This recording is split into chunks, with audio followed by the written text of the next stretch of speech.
তো ডুগুকে নিয়ে আজকে ভাবছি ডাক্তার দেখাতে যাব, নাম লিখিয়েছি সকালবেলা। আসলে কালকে হচ্ছে গিয়ে সকাল থেকে ডুগডুগ দেখছি নাক দিয়ে হালকা জল পড়ছে, তারপরে প্রচণ্ড কাশছে, মানে কাশি দিচ্ছে আর কি, তারপরে হাঁচিও দিচ্ছে। কালকে রাত থেকে একটু কাশিটা বেশি বেড়ে গেছে।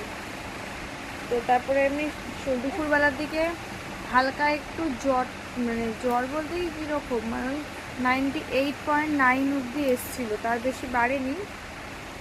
যাই হোক, কিন্তু তাও ডাক্তার ভাবছি দেখাতে যাব, তাই আর কি ওকে এখন একটু ঘুম পাড়িয়ে ওকে ক্লিন করে নিচ্ছে ভালো করে, নাহলে জেগে থাকলে তো একটুখানিও আমাকে করতে দেবে না, কিছুতেই ওর গায়ে টাচই করা যায় না জেগে থাকলে। ওই জন্য একদম ঘুম পাড়িয়ে নিয়ে তারপরে যা ক্লিন করার ওকে করে নিচ্ছি, তাও ঘুমের মধ্যে বিরক্ত হচ্ছে, গায়ে একটুও টাচ করতে দেয় না।